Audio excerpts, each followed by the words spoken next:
Pantera y el día de hoy les vamos a estar presentando el tema de Justo Sierra y la obra educativa del Porfiriato que abarca de 1901 a 1911. ¿Quién fue Justo Sierra? Justo Sierra fue un escritor, abogado, diplomático mexicano, el cual nació en Campeche el 20 de enero de 1848 y fue considerado maestro de América. Y fue la primera persona en darle importancia a la educación científica a los indígenas. ¿Cómo fue lo del positivismo? ¿O qué es esto? Es una corriente filosófica que afirma que el único conocimiento auténtico es el conocimiento científico y que tal conocimiento solo puede surgir del método científico. Un dato importante de Justo Sierra fue que en 1908 aprobó la Ley de Educación Primaria Oficial, Nacional y Obligatoria a los niños de 6 a 14 años de edad, y lo cual fue que hizo que fuera laica y gratuita. La educación en el Porfiriato, pues esta era marcada por una gran desigualdad, al igual que estaba dividida en clases. En clase alta, que era conformado por grandes terratenientes, hacendados y capitalistas; en clase media, con pequeños comerciantes, profesionales y empleados con un papel menos significativo en la estructura social y económica; y la última, la clase baja, que incluía la mayoría de la población, compuesta por campesinos, obreros y jardineros que vivían en condiciones precarias y con escaso acceso a la educación y salud. Justino Fernández Mondoño fue un profesor, jurista y político mexicano. Se desempeñó como gobernador de Hidalgo desde 1873 hasta su destitución en 1876 por la Revolución.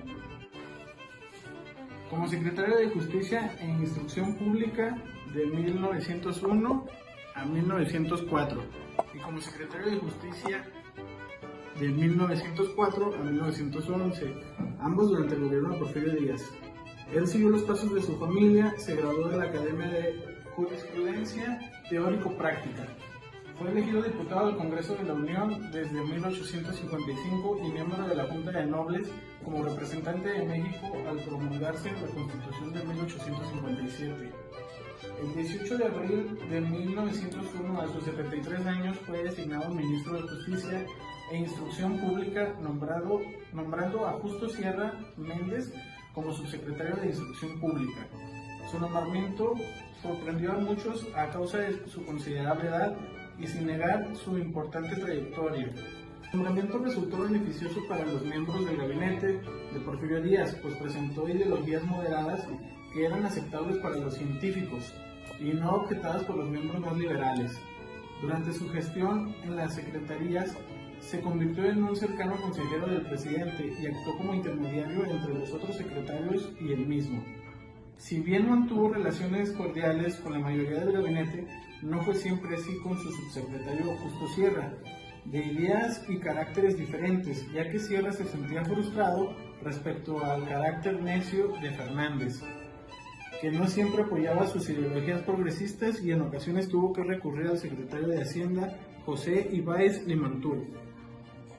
En 1905 la Secretaría se convirtió en dos, manteniéndose frente a la Secretaría de Justicia y Justo Sierra frente al Ministerio de Instrucción Pública y Bellas Artes. El 27 de marzo de 1911, ante la inminente revolución, fue el primer miembro del gabinete presidencial en renunciar a su cargo, aunque fue por motivos de salud.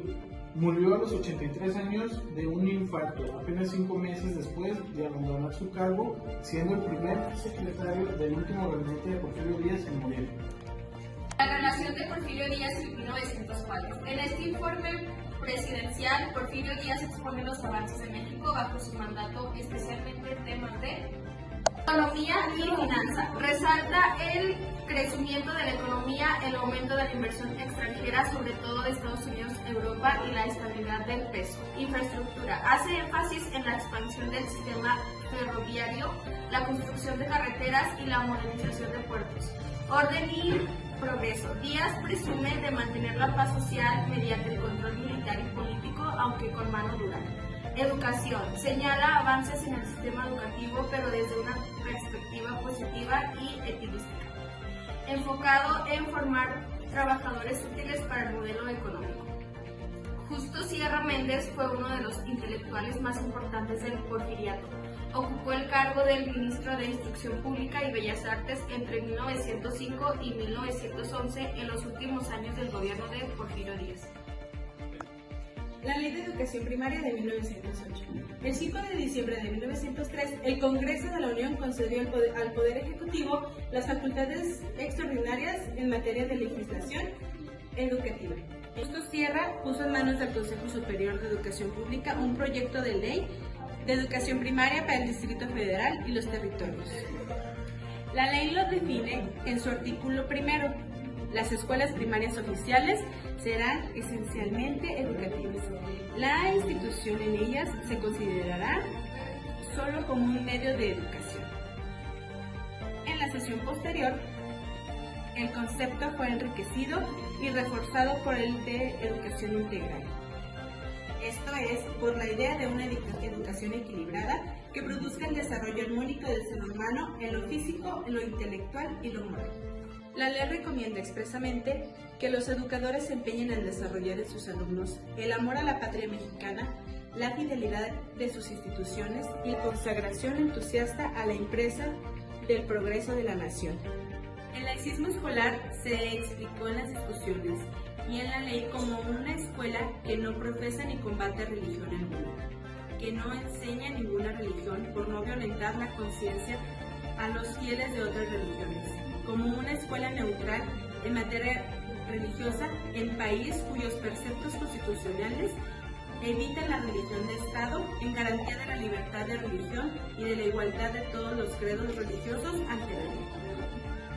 La educación obligatoria es uno de los temas más escabrosos, no por el planteamiento en sí, que cuenta con un consenso general, sino por sus implicaciones prácticas y por las naturales limitaciones de su aplicación. Los pobres no mandan a sus hijos a la escuela pública por imposibilidad material, porque no pueden sostenerlos decorosamente ni renunciar a su cooperación en el trabajo. El papel histórico del positivismo. El positivismo es un gran acontecimiento político, una corriente que se introdujo como pensamiento ideológico de un partido, el Partido Liberal, que había librado batallas unas victoriosas, pero no logró escapar de los problemas y se introdujo en las luchas internas. Porfirio Díaz, que se encontraba en ese momento al mando, antes de morir el 18 de julio de 1872 por angina de pecho, encontró una solución. Y esta fue la reforma educativa de Barreda. Nos preguntamos, ¿qué es lo que ha ocurrido? Cuando sea dio una explicación, y fue que la gran falta del Partido Liberal y de su idealismo inveterado, y que los liberales que habían combatido contra la adversidad no sabían qué hacer, se hallaban confundidos. Una vez alcanzado el triunfo sobre los conservadores, el imperio y la invasión francesa, lograda la conquista, lo que seguía iniciar la marcha. Pero ¿cómo? Amor, orden y progreso, estos constituyen la divisa clásica del positivismo. Entonces Barreda le hace una enmienda liberal: libertad, orden y progreso. Pero no tardan los viejos liberales en descubrir que entre la libertad y el orden hay cierto antagonismo y necesidad de transacción. Pero los liberales se dieron cuenta poco tarde de que habían sido víctimas de un juego de manos. El positivismo no era ya una doctrina de libertad, sino del orden. En cuanto a los conservadores, reconocían a Barreda como el patriarca del positivismo, pero señalaban que tal cosa ocurría desde el triunfo definitivo de la República y la liquidación del Partido Conservador. Así, el positivismo llegó a contar con la versión de liberales y conservadores. Al principio fue considerado como la doctrina política del Partido Liberal y pronto dejó de serlo para convertirse en la plataforma política de la dictadura.